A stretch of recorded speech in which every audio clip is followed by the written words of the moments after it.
Good morning. आज आपल्या सिरीजचा 41वा दिवस आहे. आता आपल्याकडे दिवस कमी आहेत असं तुम्हाला वाटते, पण आपल्याकडे सफिशियंट दिवस आहेत. दिवस कमी असल्यामुळं ह्या टीचरचे लेक्चर बघू का त्या टीचरचे लेक्चर बघू असं करू नका. 1 का 2 टीचर्सला फॉलो करा. कारण प्रत्येकाची शिकवायची पद्धत वेगळी आहे, त्यांची मेथड वेगळी आहे, त्यामुळे तुमचं कन्फ्युजन होऊ शकतं. आणि भरमसाठ टेलिग्राम चॅनल जॉईन करून ठेवू नका, कारण सतत ते नोटिफिकेशन येत राहतात आणि तुम्ही अभ्यास सोडून बघत राहता. कारण कसं होतं, टेलिग्राम चॅनलवर नवीन नवीन क्वेश्चन्स येत राहतात. मग तुम्ही म्हणता की अरे माझं हे झालंच नाही, माझं ते झालंच नाही. मग तुम्ही आणखी कन्फ्यूज मध्ये जाता आणि तुम्हाला टेन्शन यायला लागतं. आपल्याला कमीच करायचं आहे, जास्त रिवाइज करायचं आहे. आणि सकाळी 10 वाजता फोन बंद करायचा, ते संध्याकाळीच फोन बघायचा. मधल्या काळात तुम्ही फक्त अभ्यासावर फोकस करायचा आहे. ठीक आहे, चला तर मग सुरू करूया आपल्या आजच्या व्हिडिओला. आपला पहिला प्रश्न आहे, छोइजिंग आंगमो माउंट एव्हरेस्ट सर करणारी भारतातील पहिली आणि जगातील 5वी दृष्टिबाधित महिला ठरली. त्यांचा संबंध कोणत्या राज्याशी आहे? तर त्यांचा संबंध हिमाचल राज्याशी आहे. छोइजिंग आंगमो ह्या पूर्ण वर्ल्डमध्ये 5व्या आहेत आणि भारतात काय आहेत? पहिल्या अंध व्यक्ती आहेत. मग पूर्ण वर्ल्डमध्ये पहिलं कोण होतं ज्यांनी माउंट एव्हरेस्ट सर केला? तर पहिले अंध व्यक्ती होते, त्यांचं नाव आहे USA एरिक बेनमेयर यांनी 2001 मध्ये माउंट एव्हरेस्टची चढाई केली होती आणि ते वर्ल्ड मधले पहिले अंध व्यक्ती ठरले. पण असा नॉर्मल व्यक्ती कोण आहे ज्याने पूर्ण म्हणजे जगामध्येच पहिल्यांदा माउंट एव्हरेस्ट सर केला? तर त्यांचं नाव आहे sir Edmund Hillary. Edmund Hillary आणि हे न्यूझीलंडचे आहेत. आणि त्यांच्यासोबत शेर्पा कोण होते? तर तेन्झिंग नॉर्गो. हे नेपाळचे शेर्पा आहेत, हे ह्यांच्यासोबत होते. आता शेर्पा म्हणजे काय? तर जे माउंट एव्हरेस्टवर जात असतात आणि ज्यांना रस्ते माहिती आहेत, म्हणजे ते गिर्यारोहक आहेत, ह्यांना गाईड करतात की या रस्त्याने चला, असं चला. ते गाईड करणाऱ्यांना शेर्पा असे म्हणतात. मग ह्यांनी कधी हा माउंट एव्हरेस्ट सर केला? तर 29 मे 1953 मध्ये ह्यांनी माउंट एव्हरेस्टची पहिल्यांदा चढाई केली पूर्ण वर्ल्डमध्ये आणि म्हणूनच 29 मेला काय म्हणतात? वर्ल्ड माउंटन डे असं म्हणतात. आपला पुढचा प्रश्न आहे, युनेप 2025 चॅम्पियन्स ऑफ द अर्थ पुरस्कार कोणाला मिळाला आहे? तर तो सुप्रिया साहू यांना मिळाला आहे. युनेपचा फुल फॉर्म काय आहे? United Nation Environment Programme. ह्याची स्थापना कधी झाली? 1972 मध्ये. आणि ह्याचं हेडक्वार्टर कुठं आहे? नायरोबी, केनियामध्ये आहे. ठीक आहे, लक्षात ठेवा. आता चॅम्पियन्स ऑफ द अर्थ पुरस्कार कधी सुरू झाला? तर 2005 पासून हा पुरस्कार सुरू झाला आहे. आता सुप्रिया साहू कोण आहेत? तर तमिळनाडूमधील IAS अधिकारी आहेत. या पर्यावरण विभागामध्ये अतिरिक्त सचिव म्हणून कार्यरत आहेत. त्यांनी पर्यावरण, हवामान बदल आणि वनसंवर्धनामध्ये प्रभावी काम केलं आहे, म्हणून त्यांना हा पुरस्कार मिळाला आहे. आता युनायटेड नेशन एन्व्हायरमेंट प्रोग्राम याला संयुक्त राष्ट्र पर्यावरण कार्यक्रम म्हणतात. मग युनेप हे कोणाच्या अंडर येतं? तर हे UNच्या अंडर येतं, म्हणजेच काय युनायटेड नेशनच्या अंडर. आणि युनायटेड नेशन द्वारा दिला जाणारा हा पर्यावरणाच्या बाबतीत संयुक्त राष्ट्राचा सर्वोच्च पुरस्कार आहे. Alia भट्टला golden globe horizon award हा भेटला आहे आणि हा अवॉर्ड टेलिव्हिजन आणि फिल्म इंडस्ट्रीमध्ये उत्कृष्ट काम करण्यासाठी दिला जातो. रवीना टंडन यांना कुठला अवॉर्ड दिला आहे? तर यांना PETA person of the year हा अवॉर्ड दिला आहे. आता पेटाचा फुल फॉर्म काय आहे? People for ethical treatment for animals हा त्याचा फुल फॉर्म आहे. आनंद अंबानी यांना ॲनिमल वेलफेअर अवॉर्ड भेटला आहे आणि तो वंतारासाठी भेटला आहे. आणि हा अवॉर्ड कोण देतं? तर वर्ल्ड वेटरनरी असोसिएशन हा अवॉर्ड देते. ठीक आहे, आता आपण नेक्स्ट क्वेश्चन बघूया. भारताच्या संविधानातील 8व्या अनुसूचीमध्ये एकूण किती भाषा समाविष्ट आहेत? तर किती भाषा समाविष्ट आहेत? 22 भाषा समाविष्ट आहेत. अगोदर या 14 होत्या, पण घटना दुरुस्ती करून ह्या आता किती झाल्या आहेत? 22 झाल्या आहेत. संविधानामध्ये किती अनुसूची आहेत? तर 12 आहेत. आणि त्याच्यामध्ये किती कलमे आहेत? तर 448 कलमे आहेत. 1950 मध्ये संविधान लागू झाले तेव्हा किती कलमे होती? तर तेव्हा 395 होती आणि वेगवेगळ्या घटना दुरुस्ती करून आता 448 कलमे झाली आहेत. ठीक आहे, लक्षात राहू द्या. आता तुम्हाला प्रश्न आहे, 7वी अनुसूची ही कशाबद्दल आहे हे तुम्ही मला सांगायचं आहे. ठीक आहे, आता आपण नेक्स्ट क्वेश्चन बघूया. पारवा उपक्रम कोणत्या संस्थेद्वारे चालू करण्यात आला आहे? याला पारवा पण बोलू शकता आणि परवा पण बोलू शकता, जसं तुम्ही प्रोनाउन्सिएशन कराल तसं. तर हा सेबीने सुरू केला आहे. आता पारवाचा फुल फॉर्म काय आहे? Fast risk and return verification agency हा त्याचा फुल फॉर्म आहे. हे काय आहे? आपण जेव्हा शेअर बाजारामध्ये इन्व्हेस्ट करतो तेव्हा आपल्याला वेगवेगळ्या कंपन्या असतात, त्या आपल्याला सांगतात की आमच्याकडून इन्व्हेस्ट करा, आम्ही 20 ते 30% परतावा दिला आहे. पण त्यांनी खरंच तेवढा 20 ते 30% परतावा दिला आहे का हे चेक करण्यासाठी पारवा हे पोर्टल सुरू केलं आहे. आता जेव्हा पण तुम्ही मार्केटमध्ये इन्व्हेस्ट कराल तेव्हा तुम्ही अगोदर बघू शकता की बाबा खरंच त्या कंपनीने तेवढा परतावा दिला आहे का, आणि त्यानुसार तुम्ही इन्व्हेस्ट करू शकता. ठीक आहे. आता सेबीचे अध्यक्ष कोण आहेत? तुहिन कांता पांडे. पूर्वी कोण होते? मधावीपुरी बुक हे होते. आणि ह्याचं हेडक्वार्टर कुठे आहे? बांद्रा कुर्ला कॉम्प्लेक्स आहे, म्हणजे बीकेसी कॉम्प्लेक्स, मुंबई येथे ह्याचं हेडक्वार्टर आहे. हा प्रश्न बऱ्याच वेळा विचारला आहे. मुंबई आहे, नवी दिल्ली आहे, इथं मुलं कन्फ्यूज होतात. ठीक आहे. आता आपण नेक्स्ट क्वेश्चन बघूया. सेबीवर बऱ्याच वेळा आणखी एक प्रश्न विचारला जातो की भांडवली बाजाराची प्रमुख नियामक संस्था कोणती आहे? मग त्यावेळेस मुलं आरबीआय आणि सेबीमध्ये कन्फ्यूज होतात. तर ती मुख्य संस्था कोण आहे? सेबी आहे. ठीक आहे. इथे कन्फ्यूज होऊ नका. भारतीय भाषा दिवस कोणत्या दिवशी साजरा केला जातो? तर 11 डिसेंबरला साजरा केला जातो. मग 11 डिसेंबरलाच का? कारण महाकवी चिन्नास्वामी सुब्रमण्यम भारती यांचा हा जन्मदिवस आहे आणि त्यांच्या जन्मदिवसानिमित्त भारतीय भाषा दिवस 11 डिसेंबरला साजरा केला जातो. हे कोण होते? हे तमिळ कवी होते, तसेच ते स्वतंत्र सेनानी होते. त्यामुळे त्यांच्या जन्मदिवशी हा साजरा केला जातो. आता आपण नेक्स्ट क्वेश्चन बघूया. पुढचा प्रश्न, कोणता देश 16 वर्षांखालील मुलांसाठी सोशल मीडिया वापरावर बंदी लावणारा जगातील पहिला देश बनला आहे? तर कोण बनला आहे? सध्या बघा युट्यूबवर वगैरे तुम्ही इंस्टाग्रामवर पाहिलंच असेल. ऑस्ट्रेलिया या देशाने 16 वर्षांखालील मुलांवर सोशल मीडियाच्या वापरावर बंदी घातली आहे. आणि खरं तर हे आपल्या इंडियामध्ये व्हायला पाहिजे, कारण आपल्या इंडियामधले जे पेरेंट्स आहेत ते मुलांनी शांत बसावं म्हणून डायरेक्ट फोन हातात देतात आणि मुलं मग रील्स शॉर्ट्स बघत बसतात. ह्याची खरी गरज भारतात आहे. मग ही बंदी का घातली आहे? आता सोशल मीडिया म्हणजे कोणकोणते? युट्यूब, इंस्टाग्राम, पुन्हा फेसबुक वगैरे सर्व जे सोशल मीडिया प्लॅटफॉर्म आहेत त्याच्यावर बंदी घातली आहे. आता ऑस्ट्रेलियाने ही बंदी का घातली आहे? मुलांचे मानसिक आरोग्य बिघडत आहे, त्यांना ताण, नैराश्य, डिप्रेशन हे लहान वयातच त्यांना यायला लागलं आहे आणि सतत मोबाईल पाहायची सवय लागली आहे. म्हणजेच काय? ॲडिक्शन वाढत आहे मोबाईलचं. पुन्हा सायबर बुलिंग होत आहे. सायबर बुलिंगने काय होतं? मुलं डिप्रेशनमध्ये जातात, स्वतःला कमी समजायला लागतात, न्यूनगंड तयार होतो. पुन्हा त्यांनी एक सर्वे केला आहे, ऑस्ट्रेलियाने एक सर्वे केला आहे आणि त्यांच्या असं लक्षात आलं की 70% मुलं हे हिंसक, अश्लील, अयोग्य व्हिडिओ बघत आहे आणि पोस्ट करत आहे. त्याच्यामुळे ह्या सगळ्यांवर बंदी घालण्यासाठी त्यांनी सोशल मीडिया वापरावरच 16 वर्षांखालील मुलांवर बंदी घातली आहे. आणि हा कायदा लागू करण्याची जबाबदारी सोशल मीडिया कंपनींवर आहे. आणि ह्याचं जे पालन करणार नाही त्यांच्यावर जवळपास 49 का 50 दशलक्ष डॉलर, ऑस्ट्रेलियन डॉलर्स एवढी पेनल्टी लागणार आहे जर ह्या नियमाचं पालन केलं नाही तर. ठीक आहे. हे लक्षात ठेवा. हे कसं इम्पॉर्टंट नाहीये इतकं, हे इम्पॉर्टंट आहे. आपण नेक्स्ट क्वेश्चन बघूया. आपले आता मराठीचे प्रश्न सुरू होत आहे आणि आजचे प्रश्न इम्पॉर्टंट आहेत. पहिला प्रश्न आहे, खेळाडूंनी रांगेत उभे राहावे या वाक्याचा प्रयोग ओळखा. आता रांगेत उभे राहणारे कोण? तर ते आहेत आपले खेळाडू. पण खेळाडूला कशाचा प्रत्यय आहे? नेचा प्रत्यय आहे, बरोबर. मग नी हा कशाचा आहे? तृतीय विभक्ती. जर कर्त्याला प्रथमेशिवाय दुसरी जर विभक्ती लागत असेल तर कर्तरी प्रयोग होईल का? नाही, कारण कर्तरी प्रयोग व्हायला आपला जो कर्ता आहे तो कर्ता कशामध्ये पाहिजे? प्रथमेत पाहिजे. पण इथे काय आहे? तृतीय विभक्ती लागली म्हणजे कर्तरी प्रयोग कॅन्सल. बर, मग आता ह्याच्या पुढे काय की उभे राहण्याची क्रिया कोणावर होत आहे? कोणावर होत आहे? तर ती सुद्धा खेळाडूंवरच होत आहे. म्हणजेच काय की वाक्यात कर्मही नाही. मग जर वाक्यात कर्म नाही तर कर्मणी प्रयोगही होणार नाही, बरोबर. वाक्यात कर्तरी नाही, कर्त्याला प्रत्यय म्हणून कर्तरी प्रयोग नाही, कर्मणी मध्ये कर्मच नाही म्हणून कर्मणी प्रयोग नाही. मग आपला राहतो काय? भावे प्रयोग. आणि वाक्यात काय आहे? कर्म नाही म्हणून कसं होईल भावे प्रयोग? अकर्मक भावे. म्हणून आपलं उत्तर काय येणार? अकर्मक भावे प्रयोग. हे आपलं उत्तर आलं लक्षात. कर्तरी प्रयोग कधी होतो? जेव्हा जो कर्ता असतो त्याला प्रथमेशिवाय दुसरा कुठलाही प्रत्यय लागत नाही तेव्हा कर्तरी प्रयोग. पण जेव्हा वाक्यात कर्त्याला प्रत्यय असेल आणि कर्म असेल तर कर्म जर असेल तर तेव्हा होतो कर्मणी प्रयोग. आणि जेव्हा कर्तरी पण होत नाही आणि कर्मणी पण होत नाही तेव्हा राहतो आपला भावे प्रयोग. ठीक आहे, हे लक्षात घ्या. आता आपण बघूया नेक्स्ट क्वेश्चन. आपला पुढचा प्रश्न आहे, मुख्यार्थ बाध हे कशाचे निमित्त आहे?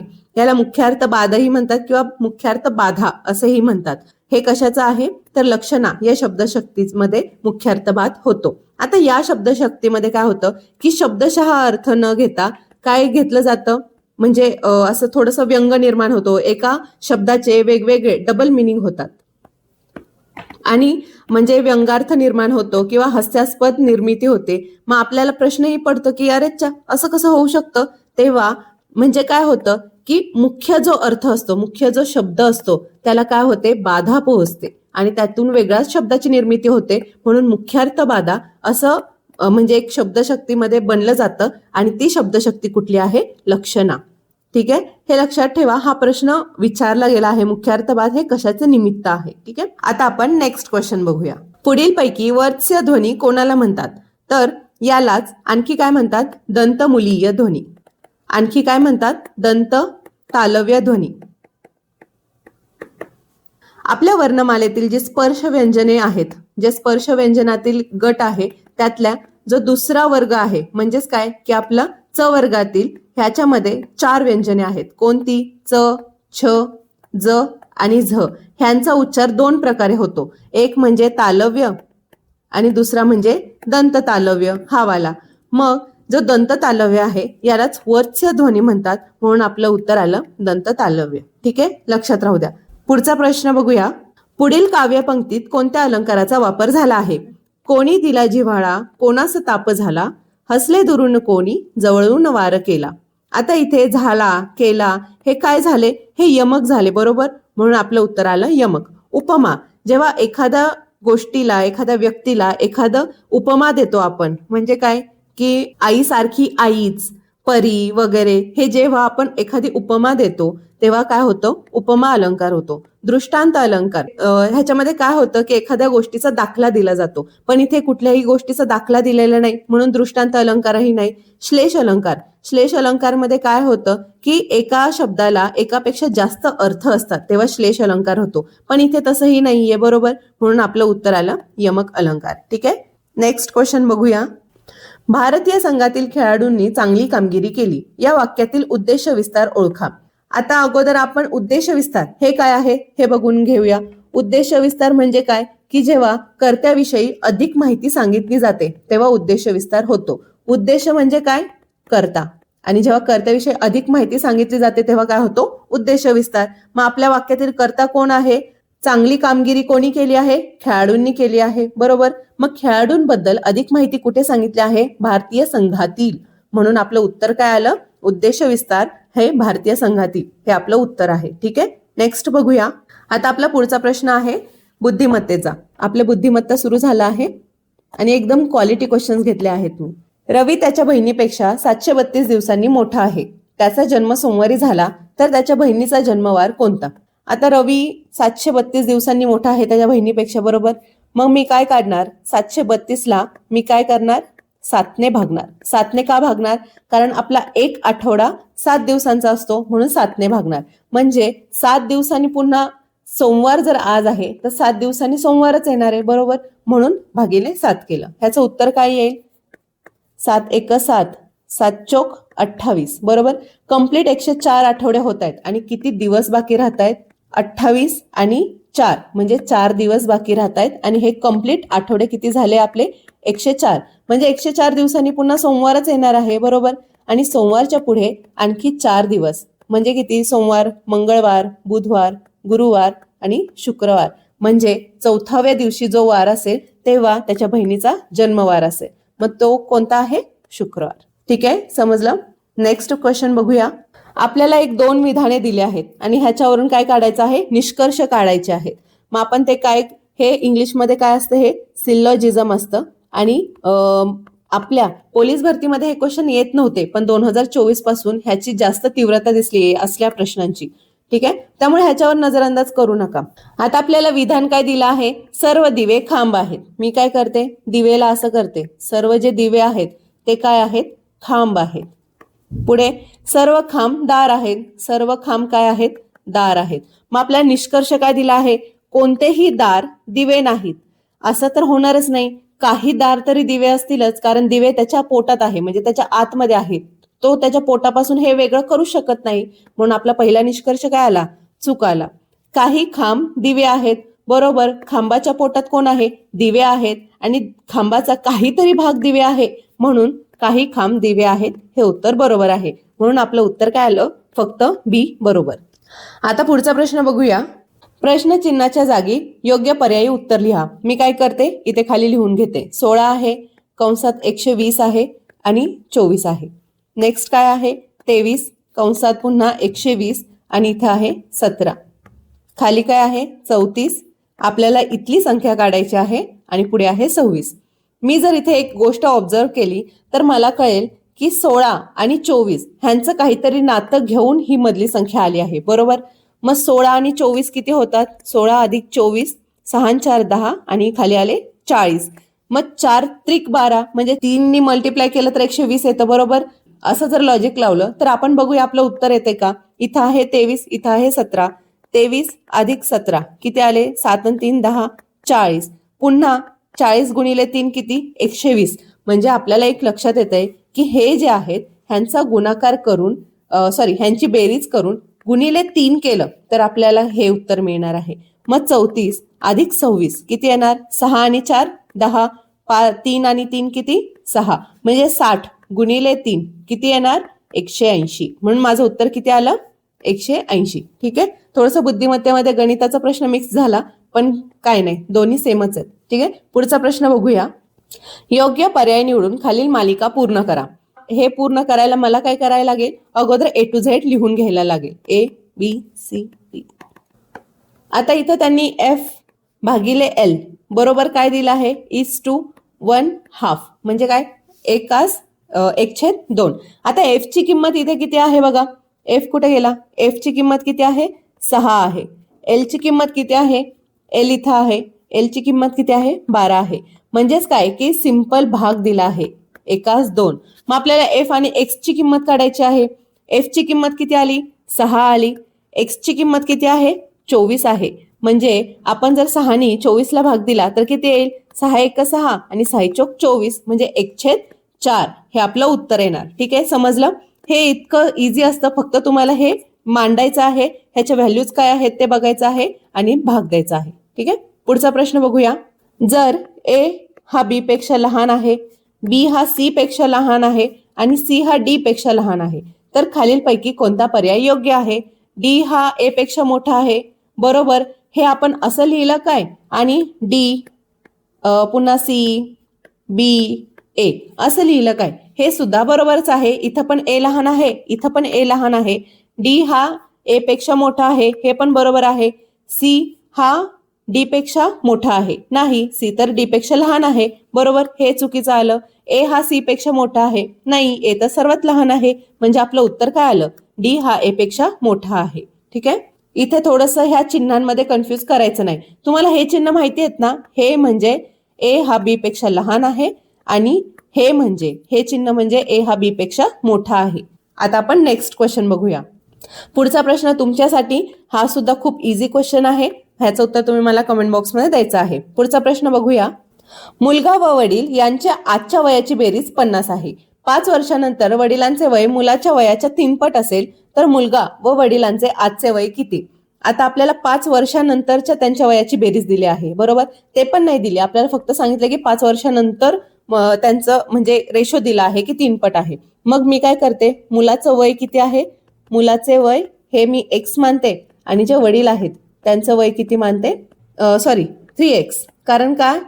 ते तिप्पट आहे ना. तिप्पट म्हणजे काय? गुणाकार, म्हणून 3x. आता त्यांचं वयाची बेरीज आजची किती आहे? x plus 3x. आजची बेरीज झाली 50. पण आपल्याला 5 वर्षानंतर त्यांच्या वयाचं काय दिलं आहे? गुणोत्तर दिलं आहे. म्हणून मी काय करणार? हे जे x प्लस 3x आहे ना, ह्याच्यामध्ये काय करणार? हे जे वय आहे हे सुद्धा वाढून किती होईल? 50 अधिक 10 किती येईल? 60. आता हे 10 का आले हे मी तुम्हाला प्रत्येक व्हिडिओमध्ये सांगितलं आहे. जेव्हा वय वाढतं तेव्हा फक्त मुलाचं वाढतं का किंवा फक्त वडिलांचं वाढतं का? नाही. मुलाचं वय सुद्धा 5 वर्षांनी वाढतं आणि वडील 4x बरोबर 60, x बरोबर 4 1 4, 4 5 20. म्हणजे आपली x ची व्हॅल्यू किती आली? 15 आली. आणि मग वडिलांचं वय किती झालं? वडिलांचं वय तिप्पट म्हणजे 15 त्रिक 45, बरोबर.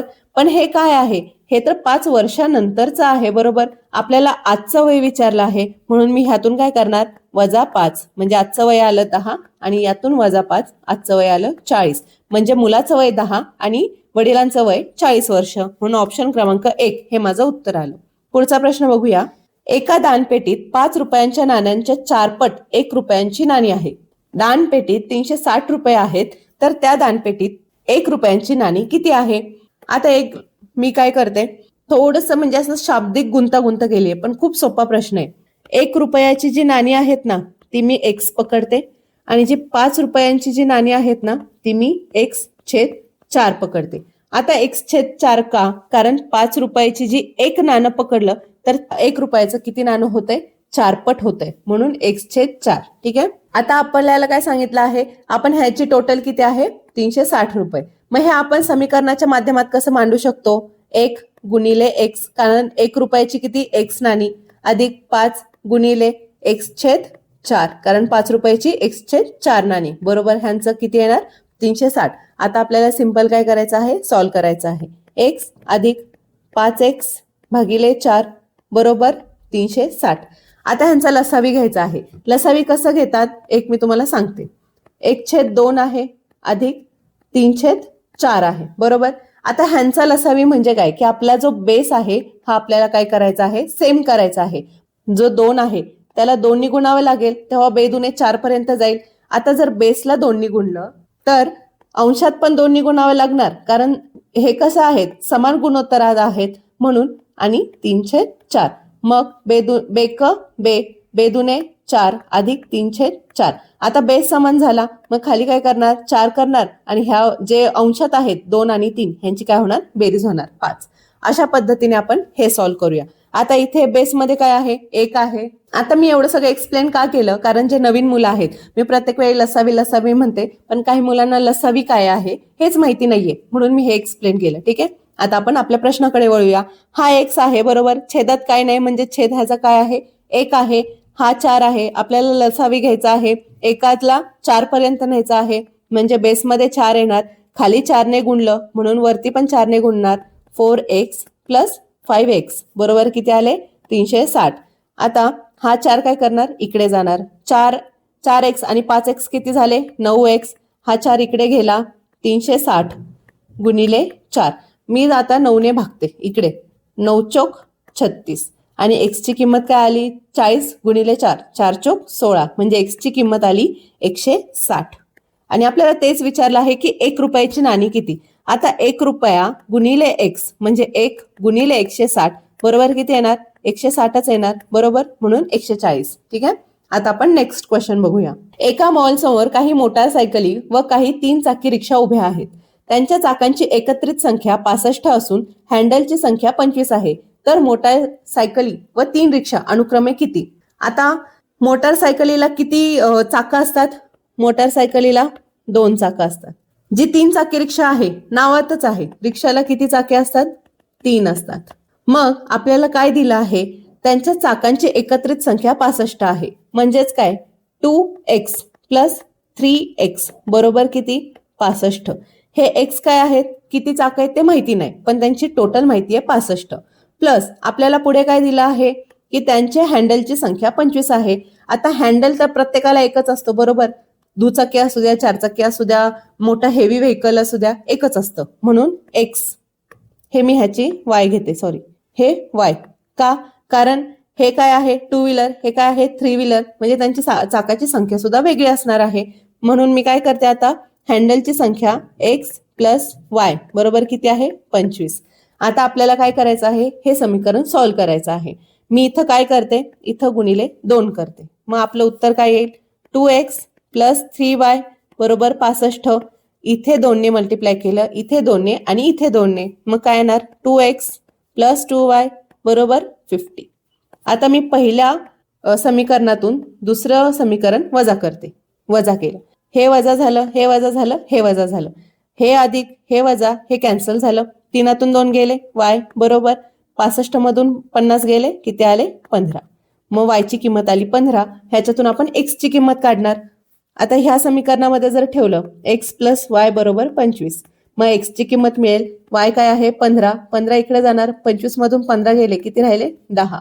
म्हणजे जे मोटारसायकल आहे ते आहे 10 आणि जे 3 व्हीलर आहेत म्हणजे रिक्षा ते काय आहेत?